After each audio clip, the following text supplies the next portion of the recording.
그런데 지금 중동 사태가 상당히 좀 불안하지 않습니까? 물가 전망을 낙관적으로 하기에는 지금 쉽지는 않습니다만 확대되지 않는다면 물가 상승률은 점차 안정될 가능성이 높습니다.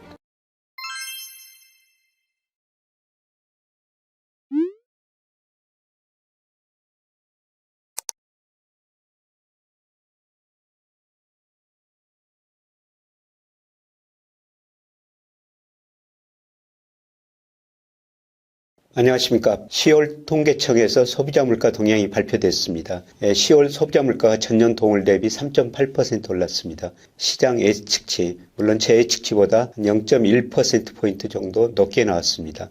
그동안 우리 물가 상승률을 보면요. 작년에 한때 소비자 물가가 6%를 약간 넘었었어요. 근데 계속 안정되다가 올 7월에는 2.3%까지 떨어졌었죠. 그래서 물가가 안정되느냐 이런 전망도 많이 나왔습니다만은 그 이후로 오르면서 물가 상승률이 10월에 3.8%로 올해 들어서는 최고치를 기록했습니다. 문제는 앞으로 물가 상승률이 더 오를 것인가. 아마 12월까지도 3% 중후반 물가 상승률이 좀 높게 나올 것 같습니다. 그러나 물가 상승률이 점차 낮아지면서요. 내년 하반기쯤에는 2%대 접근하지 않을까 그렇게 생각하는데요.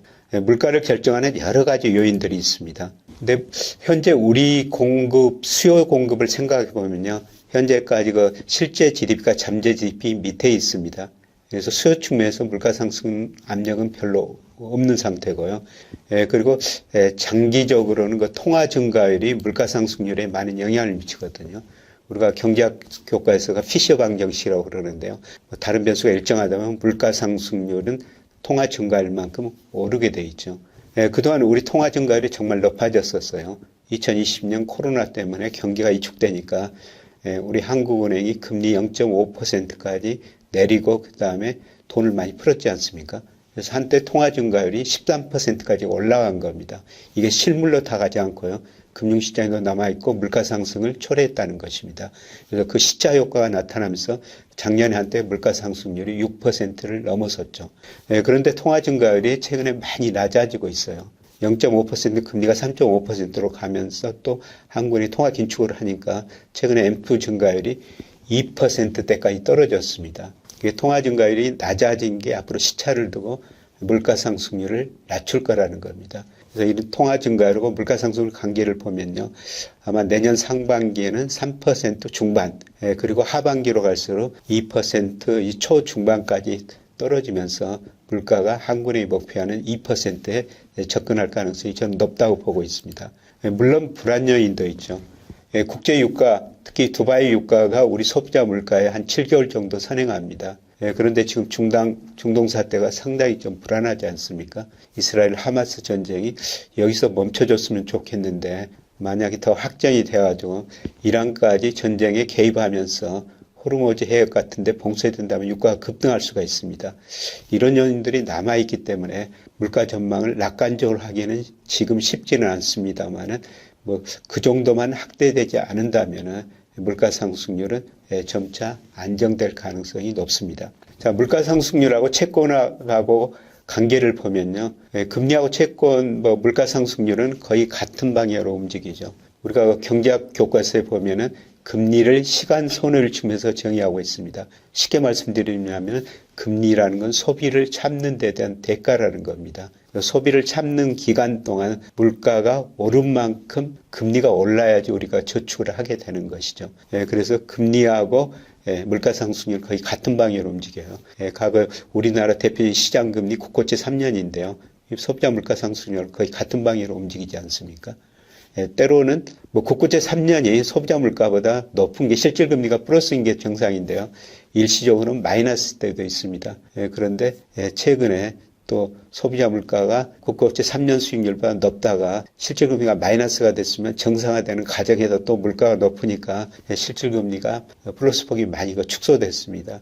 그런데 앞서 제가 올 11월, 12월 내년 소비자 물가까지 제가 가지고 있는 모델로 한번 예측해 본 거거든요. 앞으로 물가 상승률이 계속 낮아지게 됩니다.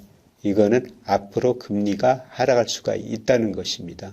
물론 하락 속도는 그렇게 빠르지는 않을지라도 물가 상승률이 제가 예상한 것 좀 낮아진다면은 금리는 낮아질 수밖에 없는 것이죠. 이런 의미에서 제가 계속 여러분들한테 채권 투자 한번 해보십시오.